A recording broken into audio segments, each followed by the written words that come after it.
Isang pinagpalang araw sa inyong lahat. Tayo po'y magninilay sa salita ng Diyos, ang pinagmumulan ng awa at tawa ng ating buhay, ang salitawa.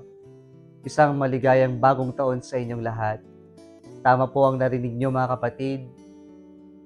Ngayong araw po na ito ang umpisa ng ating bagong taon sa ating simbahang Katolika, the Season of Advent. At ang Advent ay mula sa Latin, ng ibig sabihin ay pagdating ng Panginoon. At yung pagdating na to ay hindi lamang yung ating taunang pinagdiriwang na kapistahan ng kapanganakan ng Panginoon o ang Pasko ng kapanganakan ng Panginoon. Subalit po yung 4 na linggong ito ng Adbyento ay paghahanda para sa 3 pagdating ng ating Panginoon.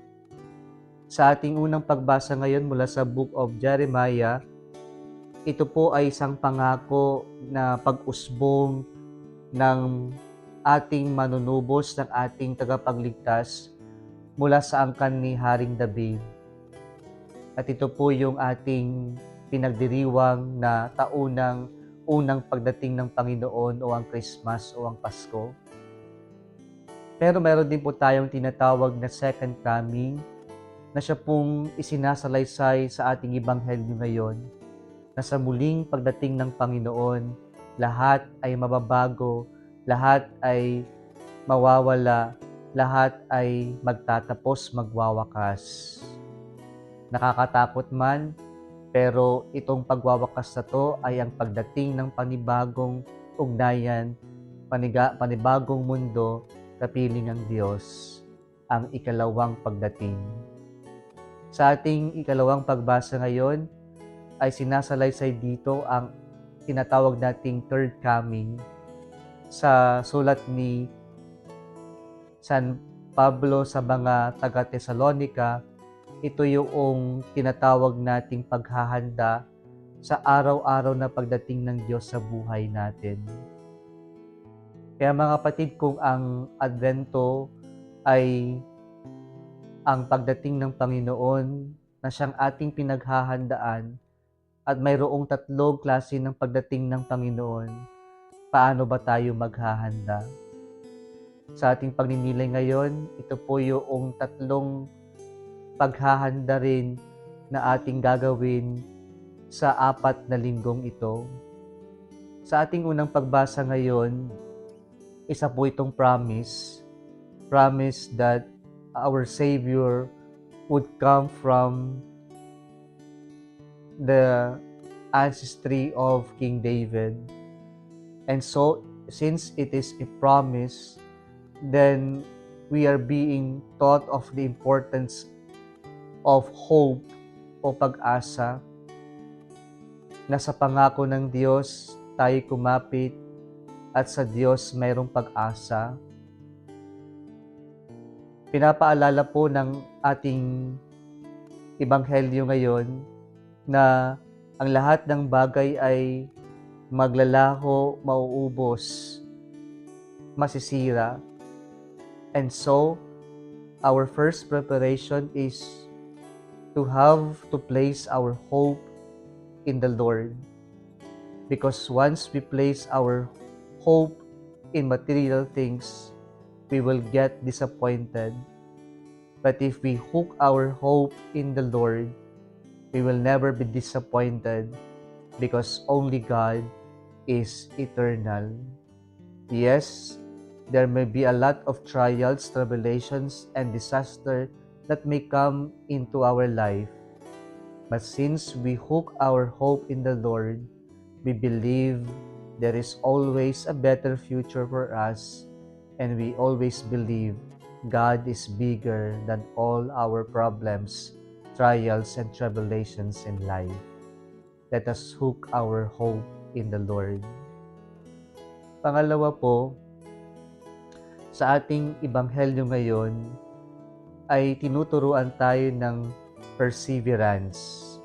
Kapag mayroon tayong pag-asa sa Diyos, ibig sabihin nun, mayroon din tayong pagtsatsaga o pagpupursige na hindi tayo susuko sa lahat ng hamon ng buhay natin, sapagkat alam natin na sa Diyos may pag-asa, sapagkat alam natin na kapag may Diyos tayo, ay mananaig ang kagustuhan ng Diyos. Mananaig pa rin ang Diyos sa kabila ng mga hindi magandang nangyayari sa paligid natin. And so, we will continue, we will strive, we will persevere because we believe we have a God who is powerful, who is uh, who can who can overturn everything because He is the King of Kings. Kaya sana po sa lahat ng hamon ng buhay natin, huwag tayong mapanghihinaan ng loob. Tayo'y magpagpatuloy, tayo'y lumaban sapagkat alam natin na mayroon tayong hinahangad na mas magandang iaalok ang Diyos para sa ating lahat. Let us persevere. Panghuli po, sa ating ikalawang pagbasa ngayon mula sa first letter of St. Paul to the Thessalonians, ang ine-emphasize ni San Pablo ay yung mag-ibigan tayo. And here in the second reading, St. Paul is equating our love for other people to holiness. Meaning to say, when we love one another, then we are in the pathway towards holiness. Na ang magmahal kahit mahirap, kahit masakit, ay isang daan patungo sa kabanalan. At ito po ang itinuturo ng ating Diyos na paghahanda, na magmahalan tayo, na magmahal tayo ng lubos-lubos, kahit na mahirap, kahit na masakit, kahit na yung mga nanakit sa atin, yung mga tila hindi ka mahal-mahal sa lipunan natin, mahalin natin, sapagkat ganyan naman tayo minahal ng Diyos. Hindi tayo karapat-dapat, pero minahal niya tayo, tinanggap niya tayo. Yan ang pag-ibig na nais din ng Diyos na ating isabuhay, na nais ng Diyos na ating iparamdam sa ating kapwa-tao, na maging instrumento tayo ng pag-ibig o pagmamahal na tinanggap natin sa Diyos. Sapagkat kapag ito yung pagmamahal natin, na nagsasakripisyo kahit na mahirap, kahit na masakit, ay ito rin yung hindi lamang pagpapakabanal natin, pagkos ito rin yung pinakadakilang paghahanda natin sa pagdating ng Panginoon. Kaya po yung pagmamahal na to ay yung ang pag-alis din ng mga puot natin sa kapwa-tao natin, yung galit natin, yung inggitan natin.